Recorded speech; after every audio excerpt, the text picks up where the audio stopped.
I mean, everything that we introduce to the world is shitty. Meaning white people.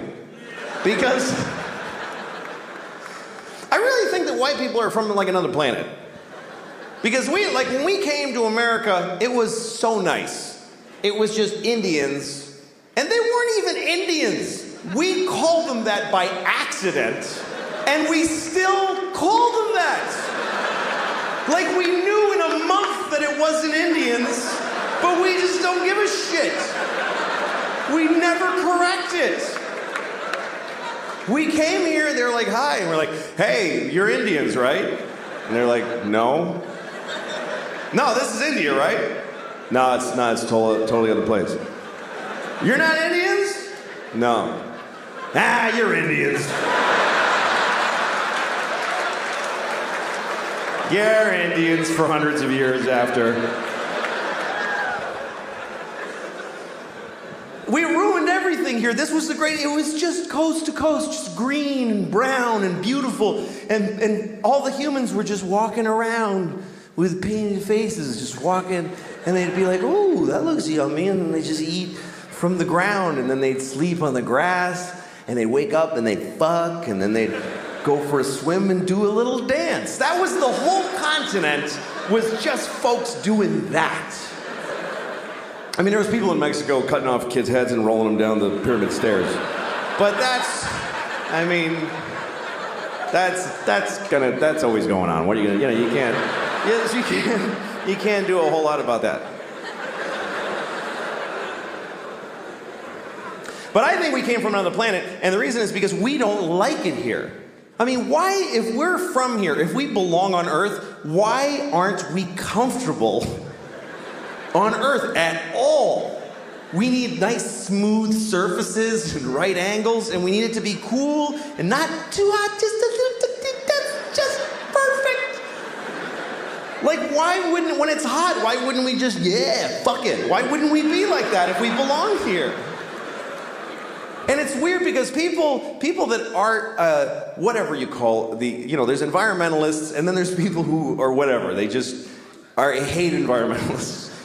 But that's what people get angry at environmentalists, because they think they're slowing down the economy and creating restrictions. And a lot of these people are Christian. A lot of these people are very devout Christians. And that's such a confusing thing to me, that if you believe that God gave you the earth, that God created the earth for you, why would you not have to look after it? Why would you not think that when he came back, he wouldn't go, what the fuck did you do?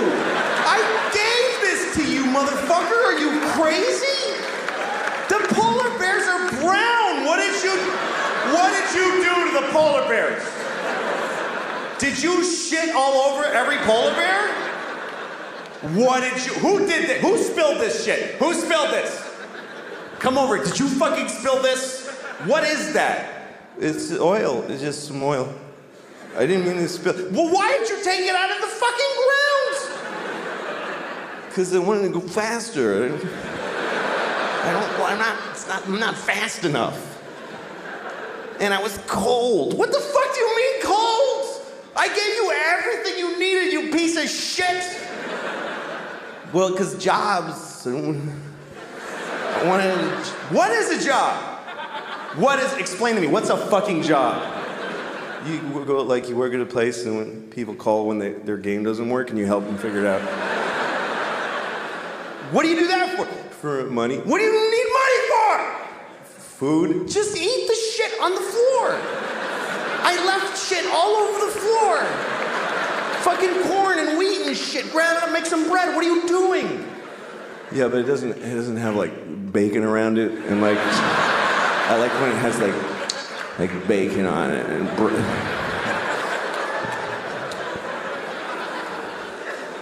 I watched somebody do that the other day after a meal. They went, oh, it was just mwah, mwah. And I started wondering, what does that mean? What does that signify? Mwah. I think what it means is that you ate something so delicious that you then kissed somebody on the asshole and their asshole exploded.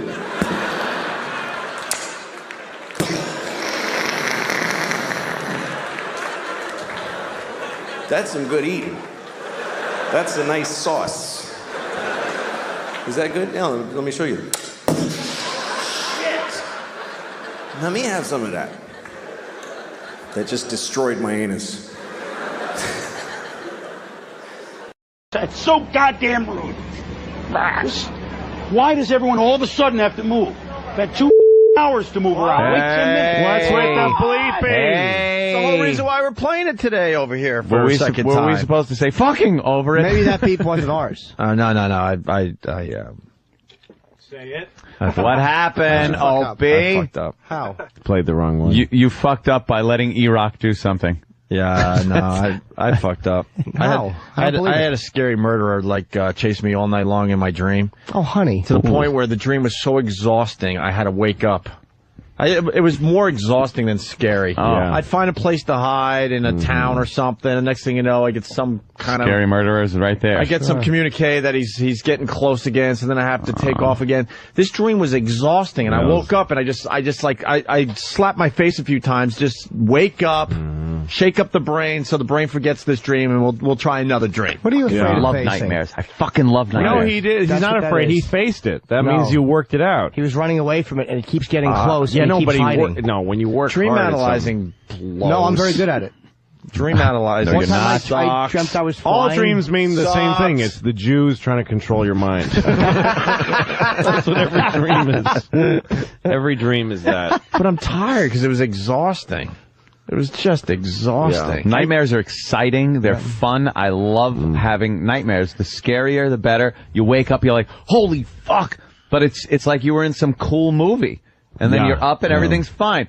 You had, and I've talked about this before, you have like the hugest life-threatening fucking problems. Right. And in a second, they're gone when you wake up. It's like, that's fixed. That is the Thank greatest. God, because I was up for murder of somebody. I and have this, now I'm the one fine. I have all the time is being in an airplane and we're flying like through a city, like I'm like, there's no way we're not hitting those buildings. I've had the one. And the pilot's like apologizing. I know we're a little low. Please bear with me. But the thing about that dream every time is that I tell myself, this time this is not a dream. I always dream this. Yeah. But this is real. And I'm just sure it's real. I have that's that your one all the time. We go to take off. It's always on takeoff, and there's trees and a field, and I'm like, oh my God, I could hear we don't have enough power. Yep. We're not off the ground, and we're going into the trees. Always. Right. And the plane never fucking takes off right. No. And I'm the same way. I go, I know this is a dream. Yep. But every time it happens, like, holy shit, why the fuck? That's your mind telling you. It's a symbolic of being afraid that your plane is going to hit something. But that's abstract. You really go deep. Anthony's fuck onto around. something, though. When you wake up from a horrific dream where you think you're going to prison for life, I don't know, whatever it is, and you wake up and realize it was just a dream, it is the greatest feeling ever. That's the biggest one I have all the time is I'm just hanging out, and then it hits me, and my memory goes, wait a minute, I fucking helped people kill somebody. Well, that's what I always have a dream that I murdered people. Yeah. And that they're buried there's somewhere. like someone, I'm in a room and they're knocking on the door to make me pay for my murders. Really? And I'm like, that's it. This is the end. See, I don't get that. I get the one where I've killed somebody, and they're after years, they're on to me. Like the cops are starting to come to the door and go, we found something. And then I'm like, and I start thinking, I'm going to fucking be in prison for my whole life because I did do this. I'm like, I did it. And then you wake up and go, good. I dreamt that I was driving a bus, and I drove a bus into a crowded intersection and plowed down about 40 people and killed them. Fantastic. And then everybody was at the bus windows, banging on the windows, trying to get in at me. That's actually what I jerk off to. And then I woke up and thought, oh, thank God. I dreamt the other day, and this is the truth, and I actually talked about this in therapy. Yeah. I dreamt that my mother walked into my room, but the room I live in now, and took a cat litter box full of cat shit and dumped it into the trash in my bathroom. And I said, don't do that. Don't leave that in here. And she belligerently dumped the cat shit into my fucking bathroom garbage can and then walked out. Wow. What does that mean? I don't know. I actually dreamt Hopefully it means something, not just I don't want mom dumping cat shit. I actually dreamt the other night. I have a friend who doesn't talk to me anymore. Like, I have a friend who broke up with me. Why? I don't know. Like I wrote him up with you. I wrote him an email saying, I'm not sure what happened, but I miss your friendship. And he never wrote back. He just doesn't talk to me anymore. And I had this dream the other night that I was at his father's funeral. I don't think his father is really dead, but that he's Jewish, and that at Jewish funeral, his father gets put into a giant garlic, a big head of garlic, clove of garlic, or head, whatever. A big giant head of garlic, and that he wanted me to carry this big head of garlic to the funeral. Means a lot to the Jewish people. But it wasn't part. He's like, I just need you to carry it to the thing and then stop, and then we'll take it from there. Like I was just carrying his dead father in a giant garlic as a favor, and he wouldn't even. I'm trying to make small talk with him. He wouldn't even talk to me while I'm doing it. And then at one point he's like, okay, that's far enough. Like, because I'm not Jewish, he wouldn't let me come the rest of the way. Well, selfish. Maybe he was sad about his father being dead. He's thinking it's about you. That's Maybe right. He's fucking sad that the man who raised him is now in a garlic head being carried by a fucking redhead creep. So maybe he should have fucking snotty Jew. Who gives a shit? But wait, no, that's the oddest thing father. too. When dead people show up in your dreams, and stuff, and you hang out. Like my father occasionally pops into my dreams. That's real, by the way. And then that's real stuff. You're like hanging out and talking. It's like, hey, you don't even think twice about it. And then you wake up and go, ew, that was creepy. He's been dead. He's still alive in your dreams. Oh, is that it? Yeah, there's actual communication going on. Oh, is it? Yeah, if you read a book or two on near-death experience. How come it's usually hanging out talking and not driving drunk in his pickup truck with me in the passenger seat, scared shitless? What is he saying to you in the dreams? Nothing. They're it's like people, Anthony. It's small Don't talk. hate them that much. They're people. No, he wouldn't say that. No, you must. In anyone's wildest dreams. He's making sure you carry the torch for the Kumias. Yes. Do not forget the lessons I taught you when you were 5 years old. Or you just wanted to go outside and play. Well, this guy says, Tom and Philly, I had a dream that the show I listened to 5 hours a day once pretended to drop bra bombs on a TV station. What a nightmare. Then he woke up and realized, we never did that. Yeah. Don't ever bring that up. And then you get Thomas from Dallas. Were you dreaming, Opie, that you were the young Opie and the older Opie was out to kill you for the blimp thing? Linger longer. Should've. All right, back to Chris Berman. It's interesting because the two things I know about you is running away, scared. What do you mean? Because the one story that really resonates to me about you is the one where they taught you about sex in school. Oh, yeah, that was And horrific. then told you that your parents know, and then you ran into a tree. Come down. An apple tree. An apple tree. A very poetic tree. I was 11. It wasn't even like a fern. It was an apple I was tree. 11 like or 12. That's the real George Washington story, by the way. Well, I was, back when you're 11 or 12, you're getting your sex, knowledge from other kids that sort of like get a tidbit here. That was good enough for me. Yeah, exactly. To see the film and then be warned that the parents are prepared for you to come home from school so you could have a longer discussion on this. I wasn't ready for that. No. I just wasn't ready. And your parents know. What? And there's no exaggeration because I as a kid I loved climbing trees. The taller the better. I mean I would get kind of crazy with the climbing of the trees. And I ran right up the apple tree, and I remember like it was yesterday. My dad looking up at me, going, "Come on, it's not gonna be that bad. Come down." No, Come on. is. We'll just talk for 5 or 10 minutes. I'm like, no. It was But that's interesting because that fear, which is not everybody reacts to that with that kind of fear. No, I know, but not everybody reacts with fear to that situation. Right. You react to it with fear.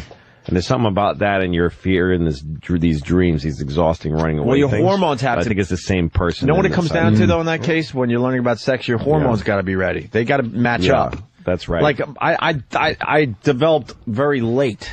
So for a 12-year-old, I still want to hang out with my G.I. Joes and my stupid bike with the baseball card that made the noise a little bit. I wasn't ready for that crap. Your hormones got to be ready. You start feeling some shit. You're like, all right, tell me what this is. I need to know if this is cool or not. Showing my dick to the retarded girl down the street. It was all about just sex at that point. 11 or 12?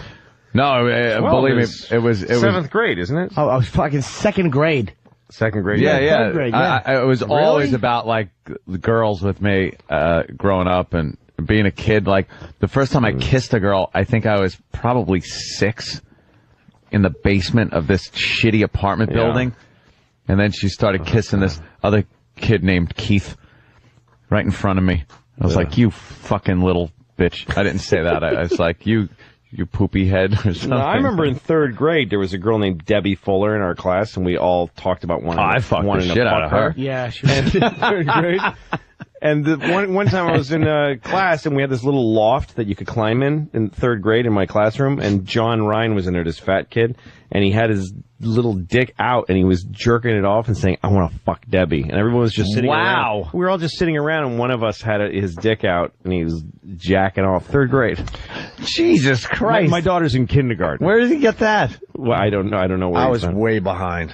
Yeah, I know. I don't have any of those stories from when I was younger. I remember I loved Kelly Howell when I was in second or third grade. I had such a crush on her, but I had shit my pants a lot in school.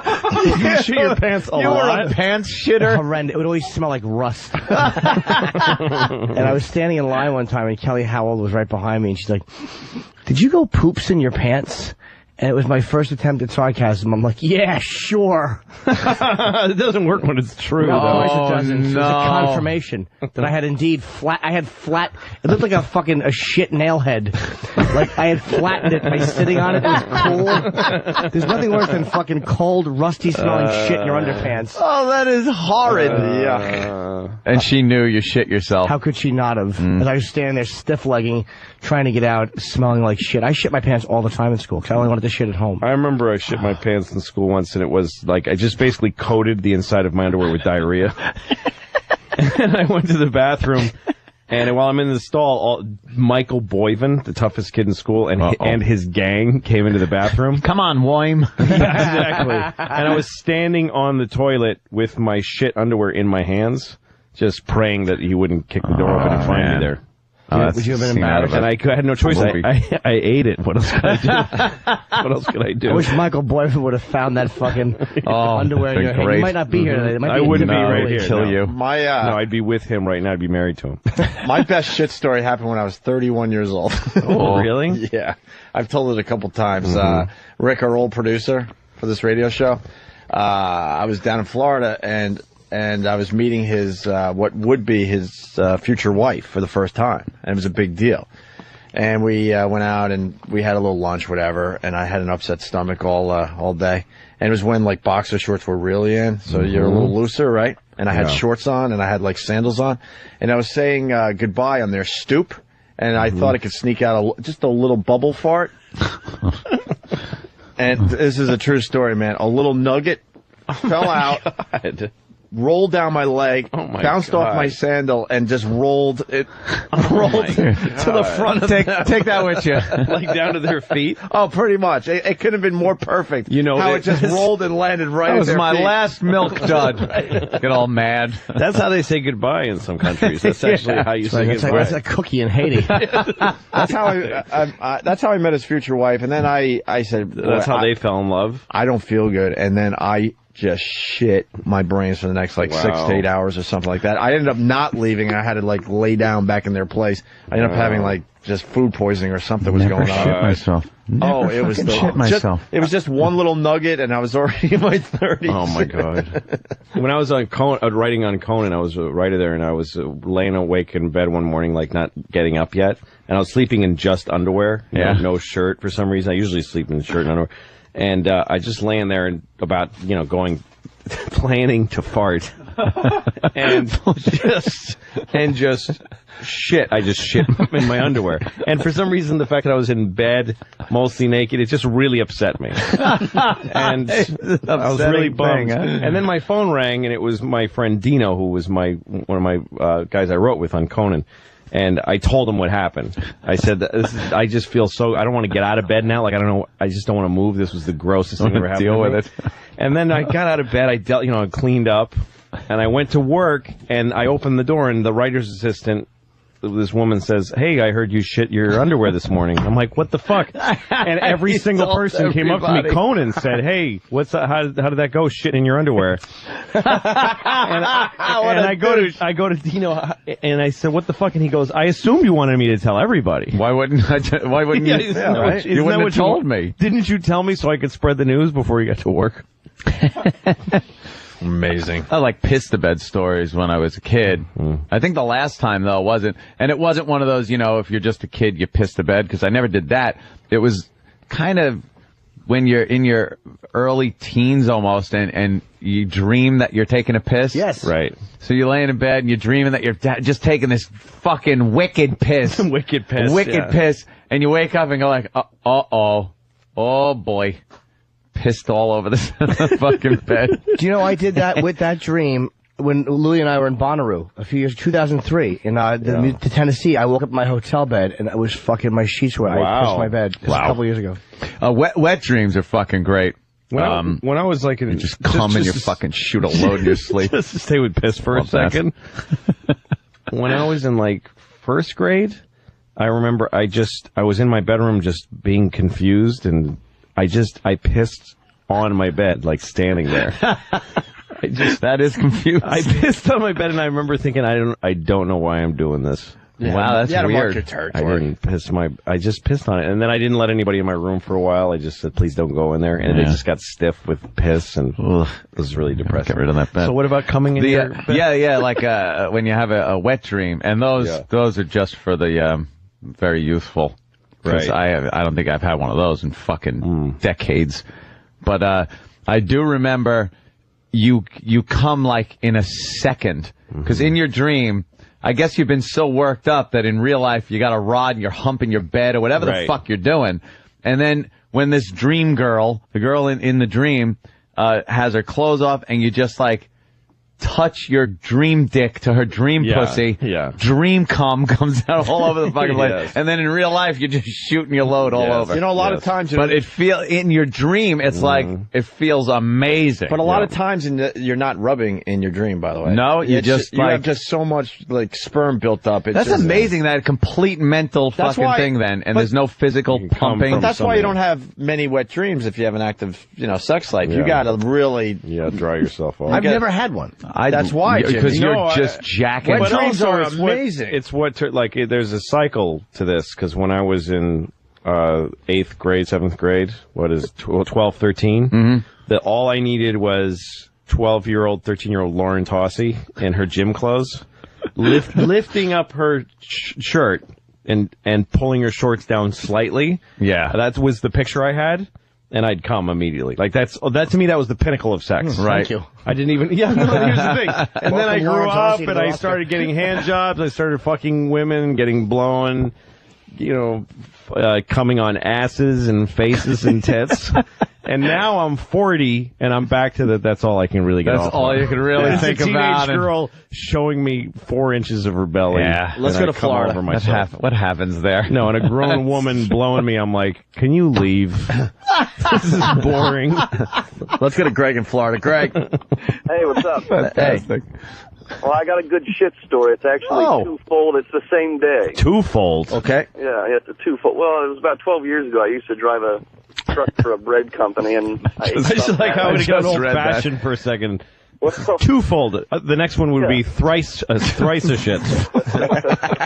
Well, I actually have more shit stories, but this is the best one, I guess you'd say.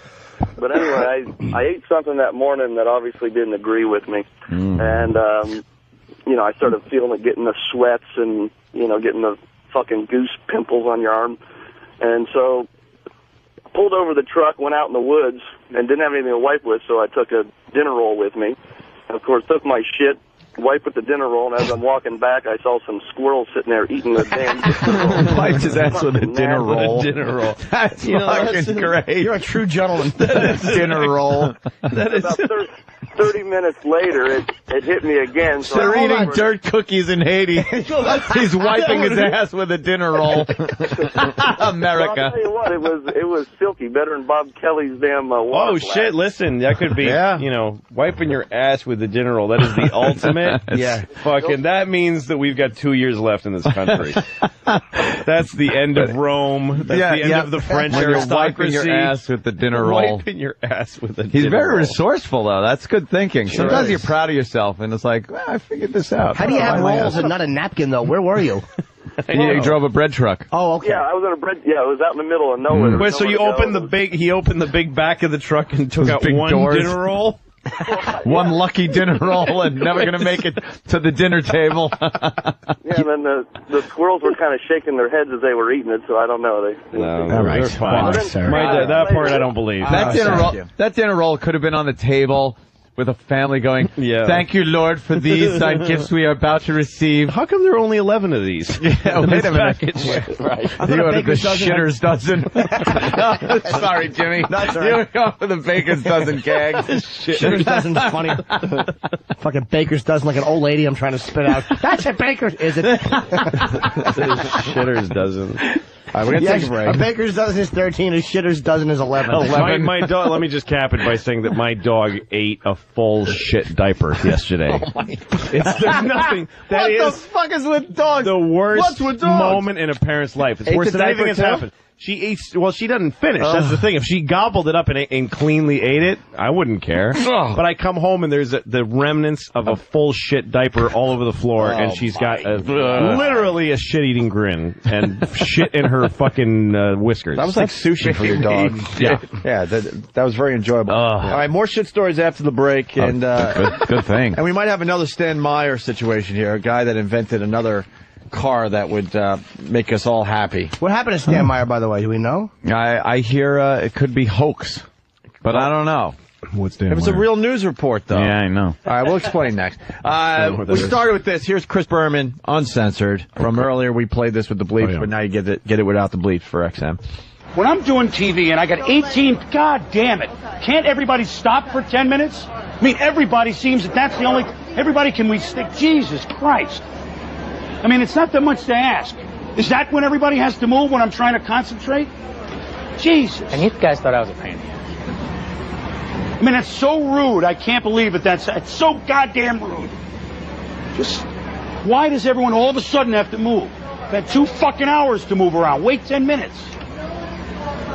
Jesus. I'm sorry to explode by that, but it's like no one's ever worked on TV here before. Jesus.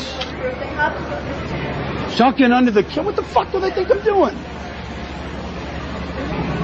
I actually can't believe what I just saw. Not now. It's like no one here has worked on TV before. I hear a dial tone. And there were 7 people though. I mean, Jesus. We need to use the studio for 15 fucking minutes. Just everybody, you know. Hey, so going back to your kids, there's a story that happened in a mall. I want to get your take on it. Simple as that. All right, it's a pretty good one. A mother outraged. Her 5-year-old daughter had an emergency, and she says store employees refused to help. The mother says she was eating at a shopping mall when her 5-year-old started screaming. Many parents can relate. It was a bathroom emergency. But when she went to the nearest place for help, they said no. She says her daughter had a massive accident. Well, now the store's owner is receiving death threats because of this bathroom backlash. This just never should have happened. It never should have escalated this high. But it did. Now one mother has started an internet campaign. And this store owner... People have called asking if this is my address and said my address to my daughter. And she was terrified. Says she's now getting death threats. Good. The only one that I actually read was the one that said what they wanted to do to me. That was... beat me with a lead pipe. Well, stop thinking your stupid bathroom is sacred. All right, wait a minute, though. So this mother is starting the internet campaign against the store? Yeah. What kind of stuff? I hate the mother. I hate her. Do you really? Yes, I do. Yeah, but see, you got the 5-year-old. Obviously, the 5-year-old. I got a 6-year-old and a 3-year-old, and I've been out in public with them many times. Yeah. Been at Yankee Stadium with them. And you need a bathroom. Yeah, you need a well, okay, here's what happens. You're at Yankee Stadium with your 2 kids, and you don't want to, the Yankee Stadium men's room. Right. It's pretty disgusting. Sure is. And I don't want to go there and be in line with my kids and then go into a stall that's just got, it's just a chocolate-covered toilet seat. But I do it. Because I know later I might not have a bathroom. If her kid has started screaming, I have to go to the bathroom, that means she's a lousy mother. That's all. I can just tell you that as a fact. Oh, that she doesn't know how to take care of her kids. She should have maybe sooner found something. She's a self-centered, stupid mother eating a fat burger at the mall. Just an idiot. The key word there was massive. Yeah. The kid had a massive accident. I don't want to. Wow. I think there's more that's going to be revealed here. Oh, is there? Instead of us saying it, because like the lead pipe thing, came out of nowhere. I'm hoping these other facts come out of nowhere. Beat you with a lead pipe. Yeah, Anthony said massive. Yeah. Massive is key to this story now. Okay. Look, keep listening. Okay. You know, and this lady's now getting death threats because, you know, she wouldn't let the mother with the young child use her bathroom. There's rules about it. Public restrooms, there's when you have a store or a restaurant, your bathrooms are either rated for public use or not. You can't. It's actually a rule. So the woman's legitimate by not letting the person. It's a dumb bathroom. All right, let's hear. This after a Huntington Beach mom walked into Rocky Mountain Chocolate Factory. Louis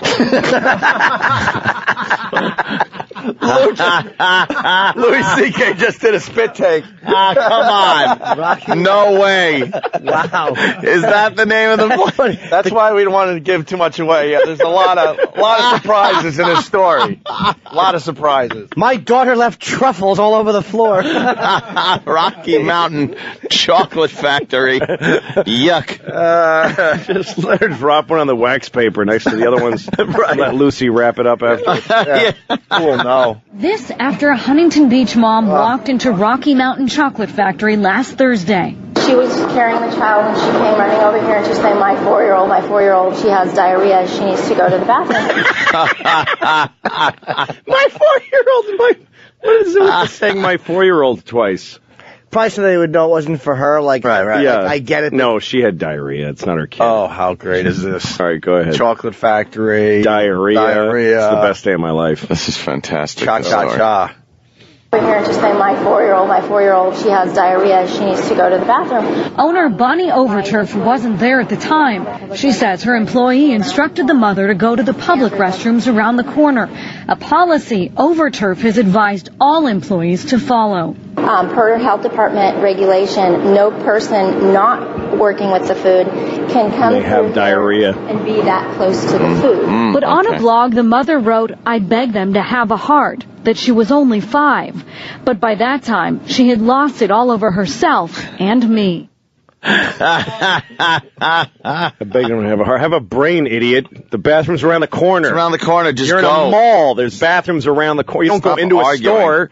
If you're in a mall, you don't go into the chocolate store to use the bathroom. The Rocky Mountain Chocolate Factory. No, moron. I don't know. You know what? You gotta let the mother use the dumb bathroom. I hate these. Yeah. They're scum. Just the way they would make, knowing it's a little kid and they couldn't give the kid a break. It's like, so what? The mother's stupid. You're gonna make the kid pay? That store sucks. I don't know, hate man. kids. Well, probably it's like a bathroom that's behind the counter. It's like it sounded like it was in a place where it's too close to the Rocky Mountain chocolate, and you don't want a little kid. I guess it just touches a nerve with me because I hate the mother. I hate most American parents are just so stupid. Right. They don't make the slightest effort. I'm so to get ahead of things with your kid. So happy you ask your kid when you're out with your kid. You ask him every 20 minutes or so. You got to go? Do you have to go? Yeah, but I'm with Jimmy, man. You walk around New York, you need a bathroom every once in a while, and there's a bunch of these scums. They won't let you use their bathroom. Like you have to buy something, so then you're sitting there buying dumb gum so you could use their stupid. Turlet. But look, I've pulled over with my kid at a gas station or something or a restaurant, and they'll go, you can't use the bathroom, and I do get mad. Yeah. But you're responsible for your kid's anus and urethra, and what emits from there on. Well, so they didn't let you use it? Yeah, that's happening to me before. Why do they lock the bathrooms at gas stations? Does anyone know the answer to that question? Comedian Frank DeVico had a funny joke. Are they afraid someone's going to break in and clean it? It made me laugh. Here's the last part of the story. This is what the mother wants everyone to do because of what happened. Had I been there, yes, I probably would have allowed her to go in the back because I am a mother and I understand that. The mother says she ran into the theater next door to clean her daughter up. So far, over 100,000 people have viewed her blog, where she encourages others to boycott all Rocky Mountain chocolate factories. I hate her. Nope. I don't hate her. I love her. Yeah. I'll tell you why. I hate her. It's not. She's sitting there. This is what I see. See, I'm a parent, so this is what I see now. She's sitting there starting a blog and a website. Yeah. And her kids, Mommy, shut up! Shut up, I'm doing my blog. I'm making a website because you pooped your pants on my body. Mommy, I'm tired. I want to go to bed. Shut up! I'm blogging about your diarrhea that came out of your anus. No. Sorry. It's funny, but sorry, it's all right. Here's what it is. It's so true. No, he's right. This woman is now, she has this purpose. Yeah, no, it's doing everything to avoid being any kind of a parent. You get so sick and tired because people enjoy being angry, especially from a "what about the kids" angle. Yeah, but I don't it's care just about people kids, going, and I'm "How awful." You know, it's okay for single people to do stuff like this, but when you have kids, you just roll with the punches. I mean, she's being stupid. And also, I don't know, I mean, I wasn't there, but the timing of the story sounds like she ran in. I mean, this is what it sounds like. She went, "Oh, help! I'm going to sue you now." Yeah. It was like, "Help! Oh, man, we don't allow this place. Please, could you just..." Oh, I'm going to go do a blog. It sounds like even if she let her use the bathroom, that the kid was going to lose it before would not have made it. Yeah. She probably would have had diarrhea on top of the chocolate. Yeah. I think there's a good shot. Good chance. If the diarrhea got on the mother, so the kid was probably wearing a dress. Oh, God. Wow. That means the mother got diarrhea on her, according to this story. Yeah. So a little girl had like this skirt which looked like an upside down funnel. Like she was like a diarrhea dispenser. She came in with holding a kid in her arms saying, "Can I please splurge diarrhea all over your food? Can I hand her to you over the counter so that the diarrhea just goes all over your Rocky Mountain chocolate?" Yeah. All right, let's see what else we got here. Urges others to boycott all Rocky Mountain chocolate factories. On the mother's end, you know, what a sad thing. You know, here you have a child and we have an emergency, and where can I go? If I was a mother and I had to go and take my child somewhere, and am I going to have a door closed on me because I'm having a problem? Overturf tells me she apologized to the mother. She's also contacted police because of the anonymous threats. We tried to contact the mother today, but couldn't reach her. Yeah, because she was too busy blogging. Yep. Huge advantage. A huge advantage. And you know what? You to have the point where it's criminal how great my life is. It's a global crime how good my life is compared to yours. You have a slight niggery texture to your hair, too. I know. It's a little niggery. It has a niggery texture. Well, I'm half Mexican. I'm half Mexican.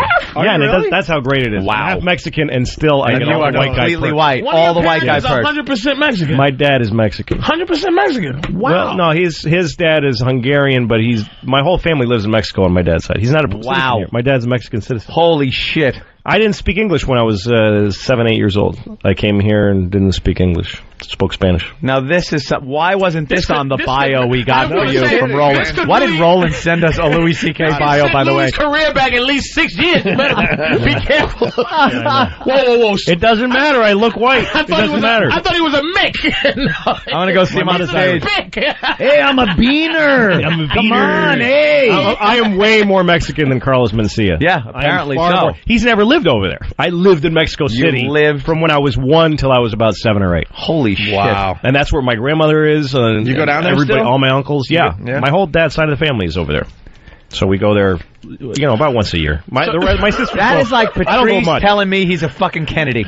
I swear to God, it just... looking at you, it makes no sense. Yeah. Well, Mexico is made up of... is for spick. He took the SPI out of his fucking That's right. That's right. Sneaky motherfucker. I know. It's Louis Spick. It's Luis. That's what my dad's name is, Luis, with L-U-I-S. That's his name. You motherfucker. Wow. Holy shit, Louis C.K. You are a counterfeit white man. I am. Very good counterfeit, though, because you look so white. One of the best. He's the whitest in the room. That's why I appreciate it.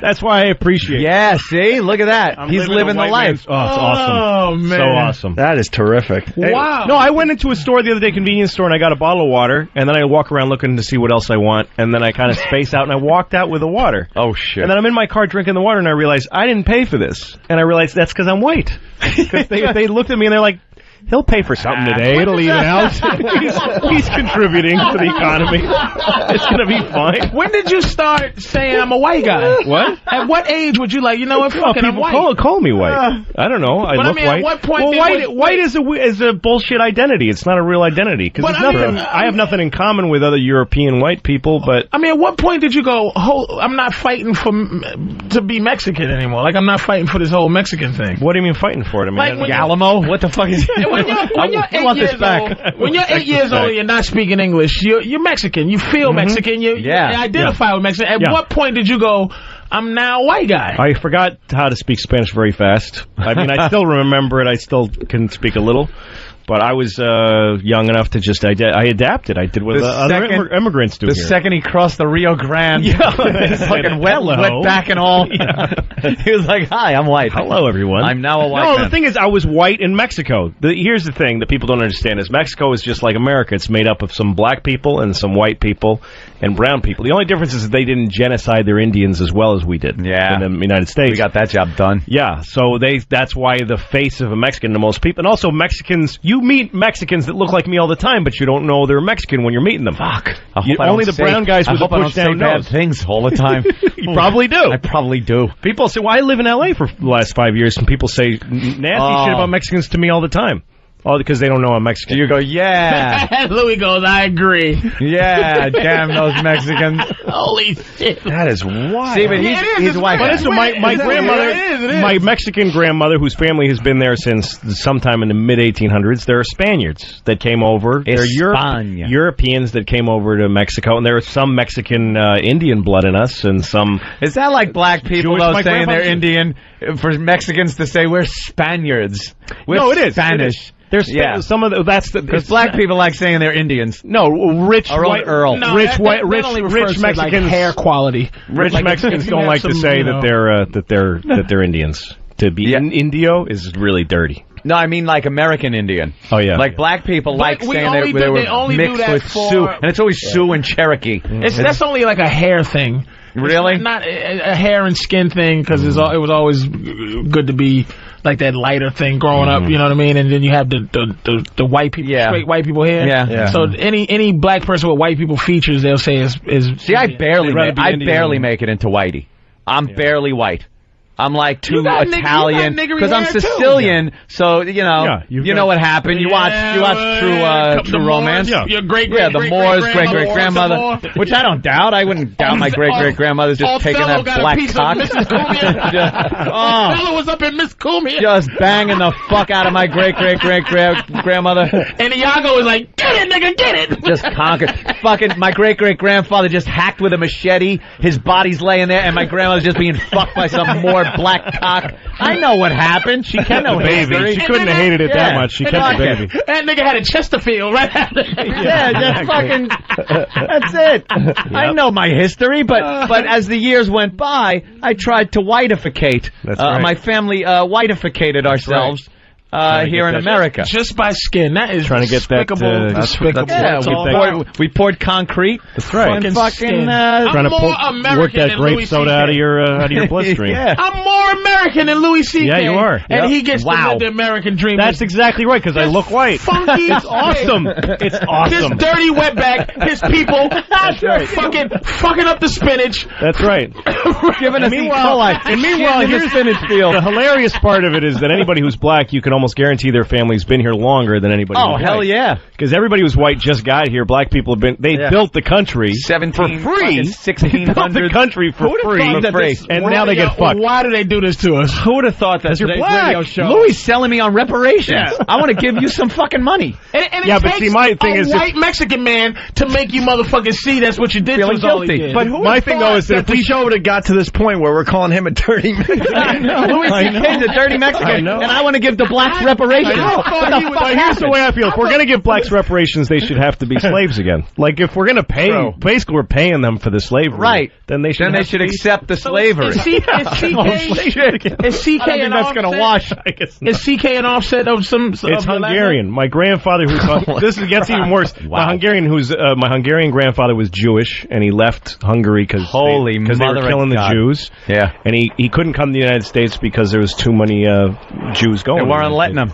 They turned boats away. So he went to Mexico, and he met my Catholic Mexican grandmother, and that's the family I came from. A Jew and a Catholic Mexican. And he didn't tell her he was Jewish because he was so in love with her. CK is Mexican just the first two letters of your whole last name. It's pronounced Jewish CK, but it's spelled much longer. Wow. Hey, here's some interesting news about the Jew thing. Hey, I do know where the term kike came from, by the way. Ah, derogatory term for Jewish people. Where did that come I do know where that came from. Where? It is when people used to come over on the in the ships on Ellis Island. A lot of people couldn't write English, so they used to make their mark, and the Jew's mark was a circle, and the circle is called kikel. So that's what they would just shorten it to kike. The guys coming in and say, "Here's another kike." Once they seen the circle. You know where nigger came from originally? There was some black guy being a nigger, so they called him a nigger.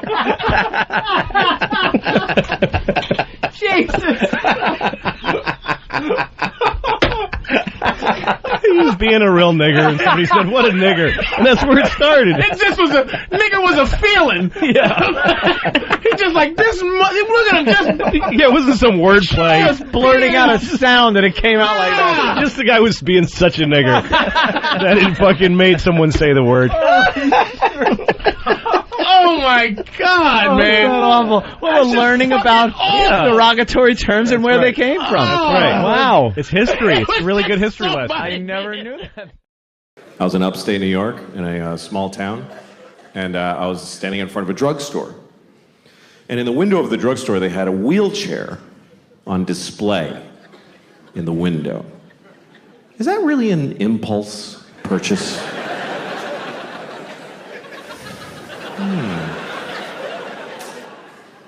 I should get a wheelchair. That would really help with my paralysis. Then I wouldn't have to drag myself everywhere I go, like I've been doing for 10 years since my legs were blown off at the marathon.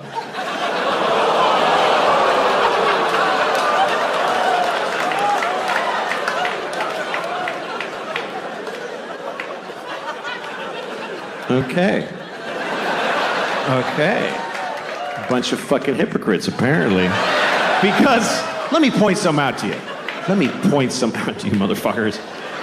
You were just, like, seconds ago, laughing at a man with no legs crawling on the ground. You're just... And then at the end, you're like, oh, but not those particular legless people. No. We thought you meant just some asshole with a childhood disease who deserves to be laughed at. Not one of those. Now, we're laughing at all legless people equally. However you lost your legs. Ha ha ha. You haven't legs. And we've legs.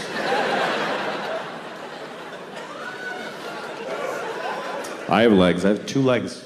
2 fucking legs. That's the maximum amount. I fucking love having 2 legs. I fucking love it.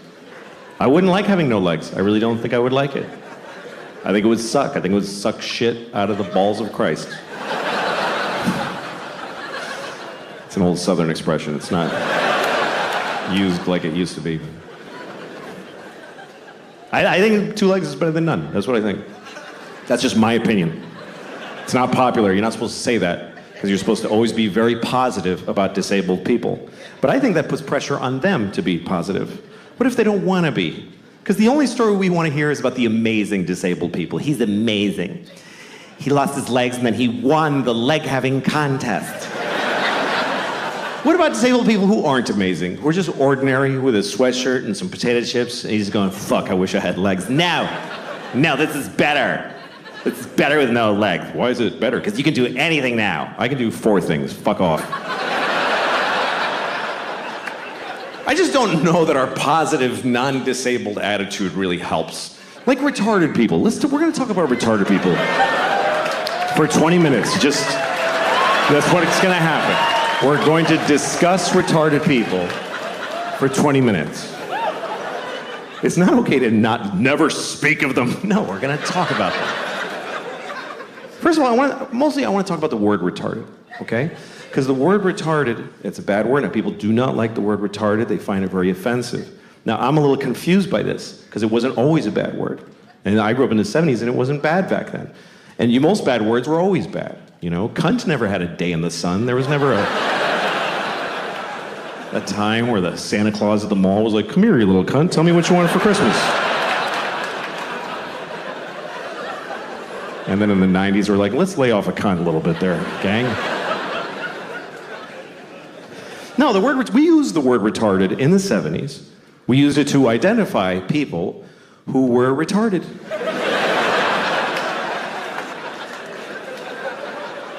It wasn't controversial. It wasn't like, he's retarded. It was like, he is retarded. This fellow right here is retarded, right? I told you, yes, you're still retarded. He is retarded, everyone. And I grew up in Boston. We didn't say retarded in Boston. We said retarded. He's retarded. God bless him, he's fucking retarded. That's the way we used it. With love. Help the retarded. That's what people said in the 70s. Help the retarded. There was a lady outside the supermarket near my house every Christmas with a bell. She was like, help the retarded. Help the fucking retarded. You gonna tell me she was a bad person? She was helping the retarded. And I feel like we had more of them around back then. I haven't seen one in years. In the 70s, there was a retarded guy in a windbreaker on every street corner. We were using the word, and they were more in our lives. I swear to God, they were more. They were in our culture. There was TV movies about retarded people all the time. Tonight on ABC, a retarded boy's dream. There was one, I remember, with Sean Cassidy. I don't know if you remember Sean Cassidy. Some of you are too young. But Sean Cassidy, he began his career as a teen pop idol. He was a 13-year-old boy with a very hit song called Da Do Run Run. And he had feathered blonde hair and juicy lips. And he's on the cover of Teen Beat magazine. And everybody liked Sean Cassidy because he was sexy. He's a sexy boy. I thought he was sexy. I did. I thought he was really sexy. I was 6 years old. But I already had inappropriate sex feelings for teenage boys when I was 6. I was an old soul. I was a pedophile when I was 6. I used to go up to teenage boys when I was 6, like, hey, how's it going? That kid's weird, he's got a boner. Anyway. Not anymore, I outgrew it, but no. I'm not sexually attracted to teenage boys. I'm not. But I don't not get it. I mean, I get it. I'm not like, what? Like, you can see it. Like, I was at an airport once, and I'm walking along where people walk in the airport, and there's these chairs facing the aisle, and there's this family sitting there, a mom and a dad and 2 teenage boys, and they're like just both sitting with their phones with their legs. They're wearing like these shorts. One had cut-off shorts, and one had basketball shorts. And they both just had their legs open because they don't give a fuck. Both legs just splayed, and then just smooth, just very. And I saw it. It didn't do anything to me. But I kind of wanted to stop and go, hey, fellas, let's close that shit up, huh? You're not getting me, but I know you're causing a problem for somebody in this airport. Let's close it up. I did not say that. Otherwise, I wouldn't be here. Anyway, let's return to the comfortable subject of retarded people, shall we? So Sean Cassidy. Sean Cassidy was a teen singer who then grew up. He was about 18. Now he was, old and gross. Nobody wanted to fuck him. So he started to act. And he had a movie on TV called Normal People, where he played a retarded man who wants to live a normal life. It was very inspiring, actually. And at one point, he didn't do like a big retarded character. He wore thick glasses. He talked like Elmer Fudd. That was the whole thing. So he goes up to the guy who runs the group home he lives in, and he says, I want to get a job. And the guys who runs it is like, Republican conservative. So he's like, you can't get a job, you're retarded, And, but then there's a liberal lady who works there, and she says, of course he can get a job. He's as good as anyone. So they let him get a job as an air traffic controller or whatever was available. And then he meets a woman who's also retarded who lives at the group home. He falls in love with her. It's a very nice love story. And he says, we want to get married. And the guy says, she says, but they're in love. So they get married. And then one day he says, we want to have a baby. And the liberal lady says, no fucking way. And they just shut them down right there. And that's the end of the movie. I swear to God, that's just how it ends. And the point of the movie is just, hey, there's a limit. Like, that's, I guess, what the point of it was. And that's pretty intense. But hey, retarded people were on television. We were talking about it. We were dealing with it. And they said the word retarded about 50,000 times in the movie. Now we don't say the word, and I don't see them anywhere. I guess that's my problem with it. And also, the word is not basically a bad word. It's a medical term. But it became a bad word because it's used as an insult, really. Not towards retarded people. Nobody does that. Nobody calls retarded people retarded to insult them. What would be the point of that? That would be like going up to a chair and saying, you're a fucking chair. Like, what are you doing? No. People use it on their friends. Like, you're at a bar, your friend's like, I don't have any more money for beer.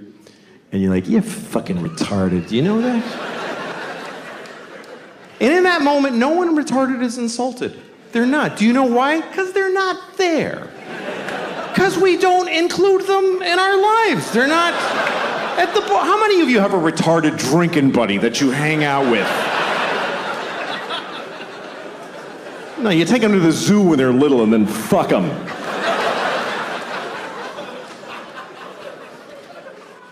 This is what I find confusing about this thing, is that we told many generations of people that they are retarded. We told them that that's what they are, and they lived with it, and they dealt with it. And then we just decided it's a bad word. So did we tell them this?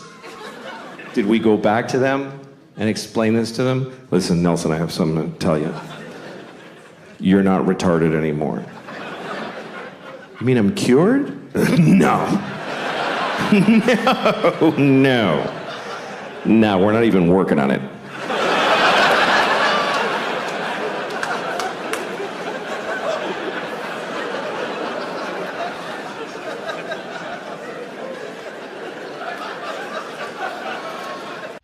We were going to try to talk about the Super Bowl, but I don't think... Who cares? It doesn't have the buzz this year, really. It's probably going to be one of the lowest rated ever. It's going to be one of those things. No one cares. Everyone's broke. They're more, worried about their own jobs than stupid football game. We're still having the Super Bowl. I think it's a sign we're okay. We're okay. All right. Yeah, there's a lot of fat we could trim that we haven't yet.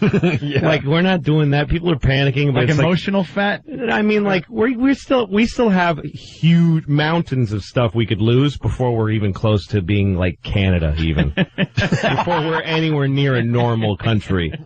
Before we stop being the gilded city on the hill. Right. I mean, we have hot dog eating contests and funny car races. We're fine. Yeah, until that stuff starts going away. Yeah. Don't worry about it. Yeah. No, the Super Bowl with fireworks and some idiot's going to play in the halftime. And we're going to make believe we love the commercial. Yeah, and all the girls are going to spell something out with their vaginas. We're fine. We got to start panicking when those things go away. Yeah, that's a lot between that and everybody having a donkey with pots clanging on the sides and a blanket. You notice the homeless out there, though, Lou?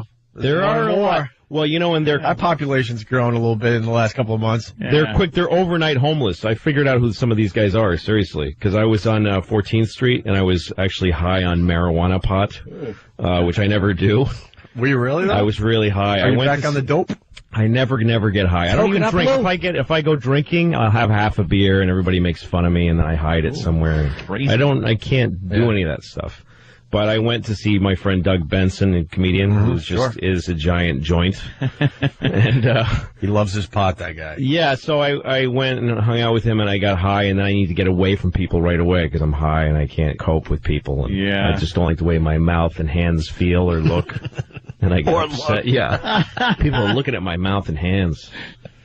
So I go and I... Such a pot thing. Yeah. But so I go to the meatpacking 14th Street, you know, all the...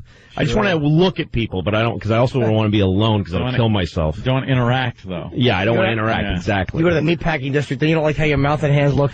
It's around the hog of a tranny. Yeah, exactly. I hear you. But that's now a big teeming nightclub scene. It's crazy now. Huge. So I'm watching people walking around and fights starting, and it's kind of interesting. And there's a homeless guy perched on a mailbox like a crow, literally like, you know, crouched.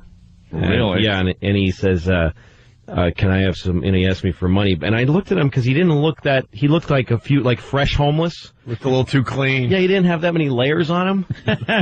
Like, he hadn't slept on that many nights out or anything, and so I asked him about his life and stuff, and he was Pakistani, and he worked for the city as a janitor, and he said, just matter of fact, he says, I have a problem where I see snails on my hands and arms. And I need to cut them. And then I start to scream, and I can't really keep a job when I'm like that. But I've got medication that keeps that from happening. Like, he didn't say there are snails in my arms. He says, I see that sometimes. He knows it's not there. That would have freaked me out. But he really believes it when he sees it. So he takes pills that stave it off. You work in a French restaurant, Lou? It was like, those were snails. So that was horrible. So the city cut prescription drug benefits. They just cut them because, you know, Bloomberg's slashing. And then here come the snails. And so here come the snails, and it takes him 2 days to get fired.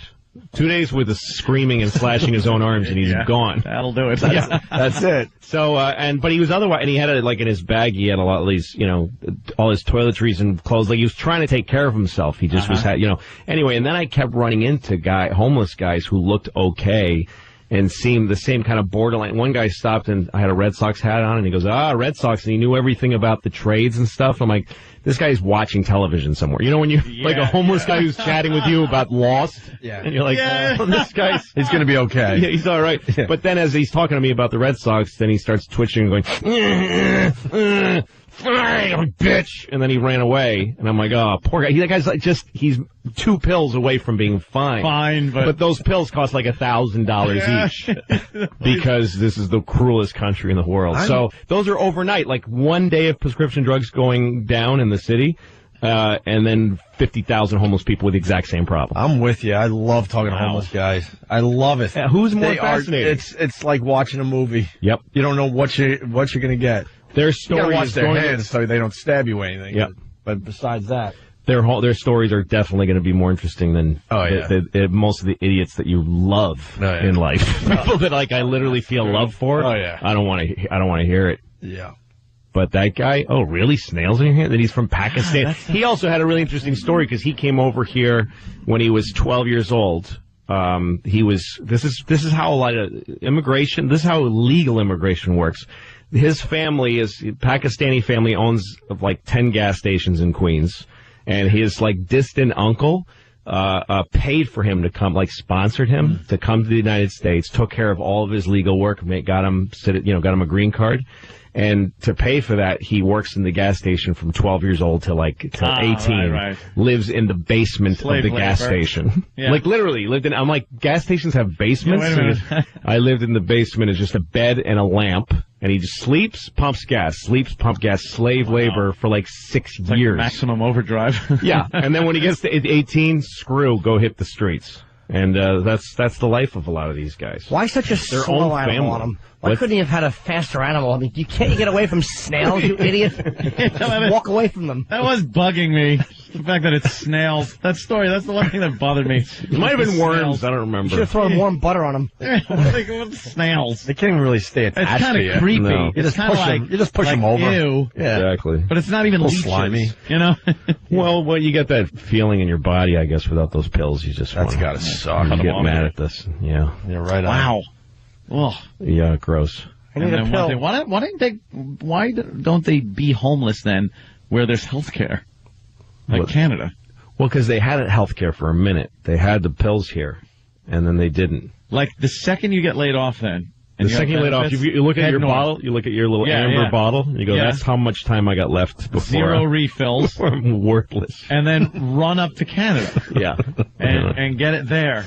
That's gotta suck if subconsciously you know, all right, I'm sane as long as this as long as I got the pills in this bottle. Here it is. Here's my sanity. No, like and what happens? You take that last pill, go, Here they come. Here come the snails.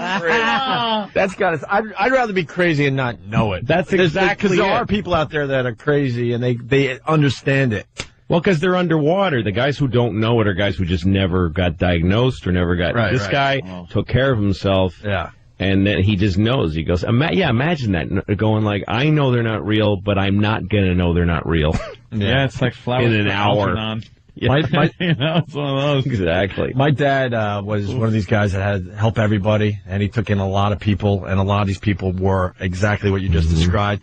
And there'd just be crazy crap happening in the house, and we'd have to call their family. Oh, I guess he's off his medication again. Yeah. Go in his room, find whatever the medication was, force it down his throat, and he'll be okay. You're trying to kill me with poison. Yeah, exactly. Oh, dude. It's like, why are we dealing with this guy's problem? A half an hour, you'll be like, hey, what's up? He's like, hey, thanks for giving me that poison. I feel better. I really needed that. But we would be, in a You're panic. with the CIA, and you're... We had one of those. Really? We had one where he was convinced we worked for the government and that we were following him. And he would go at it with my brother all the time. Like, I know you're with the FBI, CIA. You're following me. I don't want you following me anymore. My brother loses it. Like, look, I'm their son. This is my house. I grew up here. I'm doing some work around the house. I'm not following you. Yeah. So fast forward about a week. My brother's up in the attic, and he's doing some stuff. I forgot. He's doing some repair work, and he puts his foot through the ceiling.